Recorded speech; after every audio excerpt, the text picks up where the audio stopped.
नमस्कार जी, अपडेट में आपका स्वागत है। मैं हूं साक्षी सभरवाल। आप देख रहे हैं खबर दिन भर, जिसमें हम देते हैं जानकारी जम्मू कश्मीर की दिन भर की छोटी बड़ी खबर की। तो आइए नजर डालते हैं खबर दिन भर पर। जम्मू कश्मीर सरकार ने आतंकवादी संबंधों के चलते 5 कर्मचारियों को किया बर्खास्त कर्मचारियों में शिक्षक, लैब टेक्नीशियन, लाइनमैन, वन विभाग कर्मी और ड्राइवर शामिल। लश्कर और हिजबुल से संबंध पाए गए इनके। अनंतनाग के गडोला वन क्षेत्र में संयुक्त तलाशी अभियान चलाया गया। सुरक्षा बलों ने इलाके को घेर कर सर्च ऑपरेशन शुरू किया। कई एजेंसियां ऑपरेशन में शामिल, निगरानी कड़ी। कठुआ के बिलावर के नजोत इलाके में आतंकी और सुरक्षा बलों के बीच मुठभेड़। जैश ए मोहम्मद का एक आतंकी घिरा हुआ। सुरक्षा बल पूरे इलाके को घेर कर ऑपरेशन जारी रखे हुए।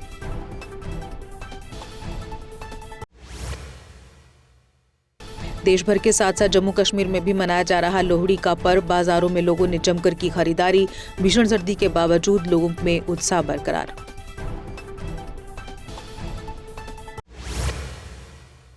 एलजी और मुख्यमंत्री ने प्रदेशवासियों को दी लोहड़ी की बधाई। हर घर में सुख, समृद्धि और शांति की मंगल कामना की। सोशल मीडिया के जरिए जनता के लिए साझा किए शुभकामना संदेश।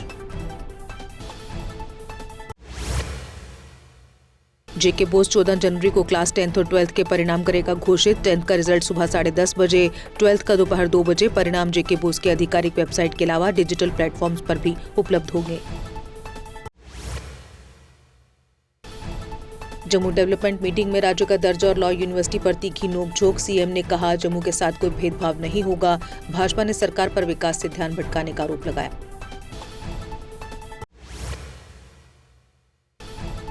डिजिटल प्रोपेगेंडा केस में सीआईके ने 3 फरार आरोपियों पर उद्घोषणा लागू की। आरोपी सोशल मीडिया के जरिए भड़काऊ और देश विरोधी सामग्री फैला रहे थे। पत्रकारिता की आड़ में राष्ट्र विरोधी गतिविधियों पर सख्त कार्रवाई का संदेश।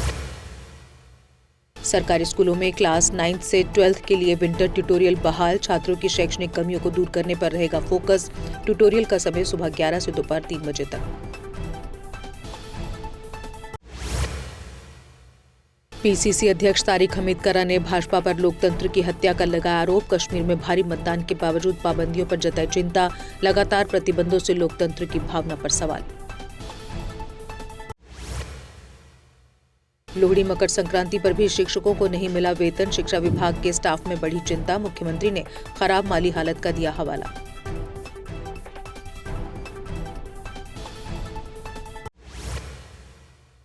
आगा रहुल्ला बोले, किसी धर्म में दखल अंदाजी सही बात नहीं। धर्म विशेष से जुड़े लोगों पर पाबंदियां लगाना सही नहीं। उनकी जानकारी जुटाने का मकसद उन्हें डराना हो सकता है।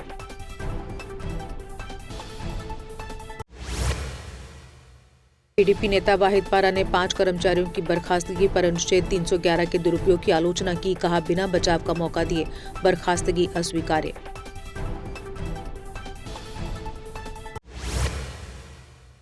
भाजपा प्रवक्ता अल्ताफ ठाकुर ने मस्जिदों में निगरानी को ठहराया सही। कहा, सभी धर्मगुरु दोषी नहीं। पार्टी किसी समुदाय के खिलाफ नहीं। मस्जिदों और ट्रस्टों का रिकॉर्ड रखना केवल मानक प्रक्रिया। मस्जिदों की जानकारी मांगने वाले निर्देश पर नेंका प्रवक्ता इमरान नबी डार ने उठाया सवाल। आदेश को निर्वाचित सरकार के बजाय एनजी प्रशासन का फैसला बताया। राज्य भूमि वाली मस्जिदों पर भविष्य में कार्रवाई की आशंका जताई।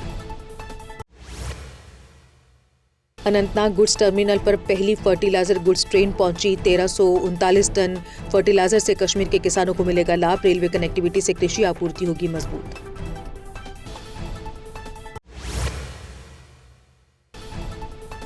गणतंत्र दिवस को लेकर जम्मू कश्मीर में सुरक्षा के कड़े इंतजाम। रात को जगह जगह नाके लगाकर जांच पड़ताल की जा रही। साथ ही वाहनों में सफर करने वाले लोगों से भी पूछताछ।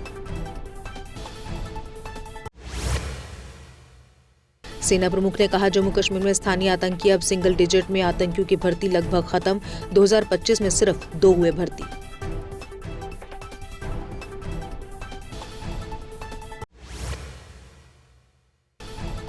सेना प्रमुख बोले, पाकिस्तान में 8 आतंकी कैंप अब भी सक्रिय। LOC पार्ट 6 IB के पास 2 आतंकी ठिकाने। कहा, किसी भी हरकत पर निर्णायक जवाब देगा भारत।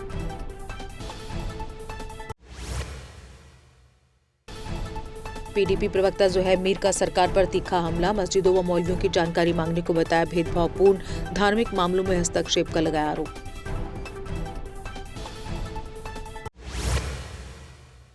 पीडीपी प्रवक्ता जोहेब मीर ने बजट सेशन को लेकर दी प्रतिक्रिया। कहा, उम्मीद है कि 1 लाख नौकरियों वाला वादा पूरा करेगी सरकार।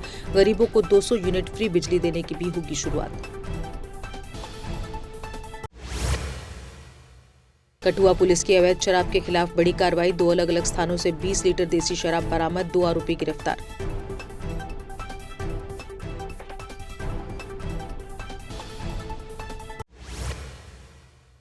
उधमपुर पुलिस ने मवेशी तस्करी का प्रयास किया नाकाम। 7 मवेशी मुक्त। 2 आरोपी गिरफ्तार। थाना पंचेरी में मामला दर्ज।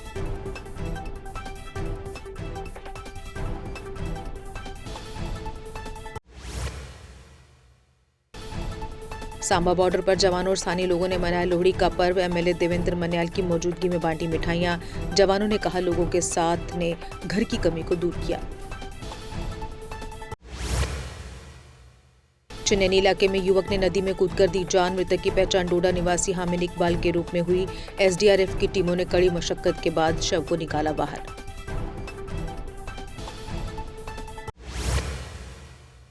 डीसी कुलगाम ने कैमू क्षेत्र का किया दौरा। स्थानीय लोगों की समस्याएं सुनी। विकास कार्यों की समीक्षा की। अधिकारियों को जन समस्याओं के त्वरित समाधान के निर्देश दिए।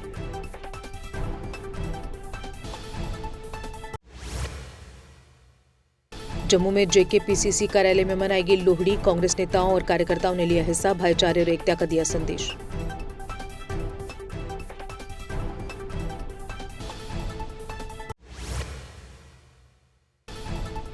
जम्मू की वार्ड 56 में भाजपा ने मनाया लोहड़ी मिलन कार्यक्रम। राज्यसभा सांसद सत शर्मा कार्यक्रम में रहे मौजूद।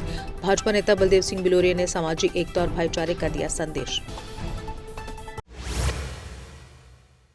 डीसी कार्यालय परिसर बारामूला में नए पार्क का उद्घाटन। आधुनिक लाइटिंग और बैठने की सुविधा उपलब्ध। आने वाले लोगों को मिलेगा आरामदायक वातावरण।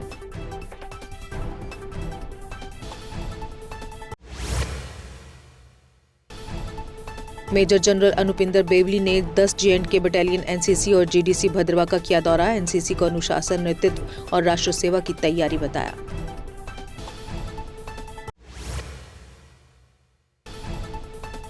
कुपवाड़ा में ट्रैफिक पुलिस का बड़ा चेकिंग अभियान। दस्तावेजों और सुरक्षा नियमों की सख्त जांच। सड़क सुरक्षा को लेकर लोगों से सहयोग की अपील।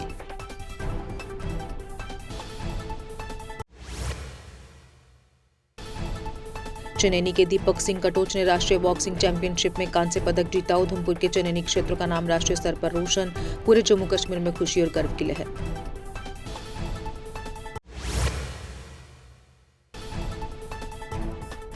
सूखे के कारण रंबियारा नदी का पानी निचले स्तर पर पहुंचा। पहली बार नदी के तल के पत्थर आए नजर। संकट दूर करने के लिए भारी बर्फबारी की आस लगाए लोग। जम्मू कश्मीर में 15 जनवरी तक मौसम खुश्क रहने के साथ शाम को छाए रहेंगे बादल। 19 से 24 जनवरी के बीच बारिश बर्फबारी की संभावना। ऊंचे इलाकों में हल्की से मध्यम बर्फबारी का नया दौर शुरू होने की उम्मीद।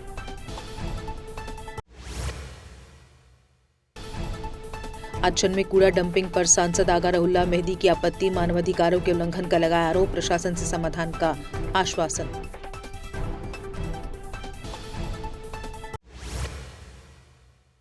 और इसी के साथ खबर दिन भर में बस इतना ही। दीजिए इजाजत। नमस्कार।